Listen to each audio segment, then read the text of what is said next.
Materi pada video kali ini adalah mengenai pemanasan global. Apakah kalian pernah mendengar tentang pemanasan global atau global warming?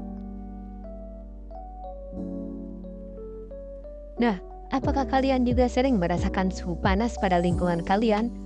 Apakah kalian pernah melihat cuaca yang berubah-ubah seperti saat cuaca yang cerah tiba-tiba hujan maupun sebaliknya? Itu semua disebabkan oleh pemanasan global. Jadi sebenarnya apa sih pemanasan global ini?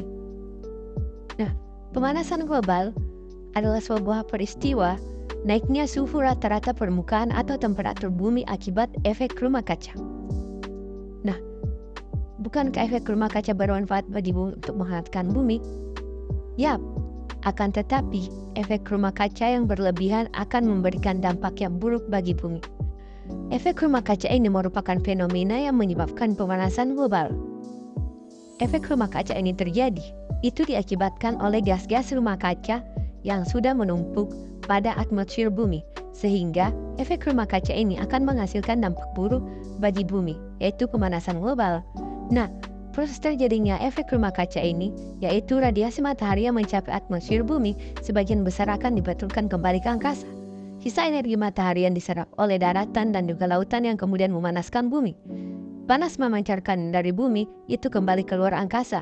Nah, sebagian radiasi panas terperangkap oleh gas-gas rumah kaca di atmosfer yang menjadikan bumi cukup hangat untuk menopang kehidupan.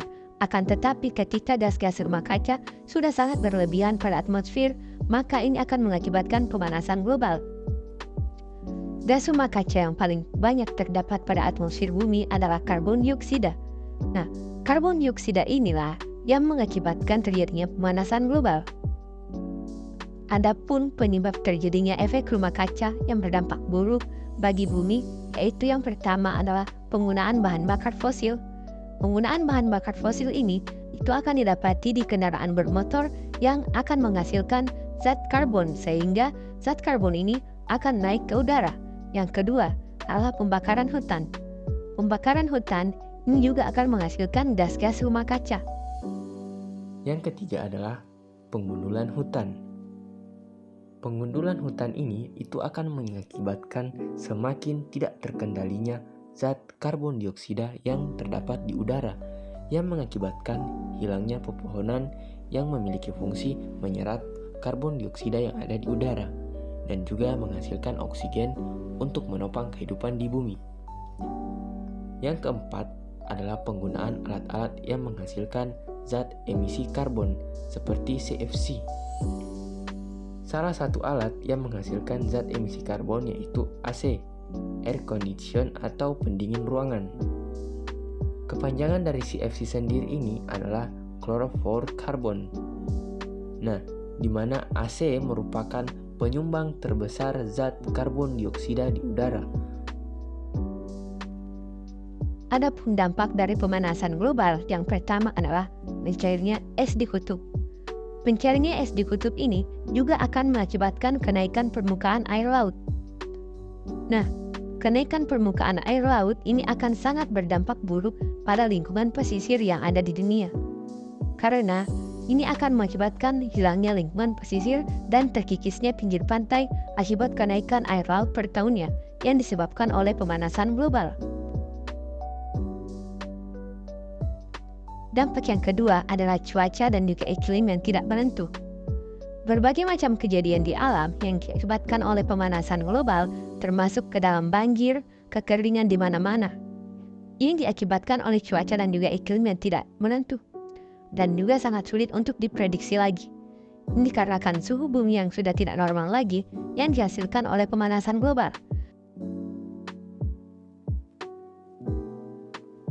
Dampak yang ketiga adalah meningkatnya suhu lingkungan dibandingkan sebelumnya. Pemanasan global akan menghasilkan suhu lingkungan yang sangat tidak normal daripada lingkungan di mana kenaikan suhu di lingkungan akan terasa lebih panas daripada sebelumnya. Ini akan mengakibatkan berbagai macam perasaan tidak nyaman saat beraktivitas di luar ruangan. Dampak pemanasan global yang keempat adalah meningkatnya kekeringan. Meningkatnya kekeringan diakibatkan oleh pemanasan global, di mana kekeringan yang biasanya berlangsung dalam waktu tertentu akan menjadi lebih panjang daripada biasanya. Dampak pemanasan global yang kelima adalah meningkatnya gangguan kesehatan. Akan ada berbagai macam gangguan kesehatan yang akan meningkat akibat dari pemanasan global, seperti meningkatnya malaria, demam berdarah, dan juga gangguan pernapasan. Semua ini diakibatkan oleh manusia itu sendiri yang menghasilkan berbagai macam zat-zat rumah kaca yang mengakibatkan pemanasan global. Akan tetapi pemanasan global ini dapat ditanggulangi oleh manusia itu sendiri dengan beberapa cara yang sederhana dan dapat membantu mengurangi pemanasan global. Yang pertama adalah mengurangi penggunaan kendaraan bermotor dan lebih memilih menggunakan sepeda atau naik kendaraan umum.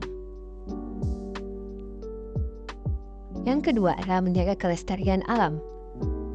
Menjaga kelestarian alam dengan cara reboisasi dan juga penanaman pohon kembali akan mengurangi zat gas rumah kaca karena pohon akan mengonsumsi zat karbon dioksida yang ada di udara.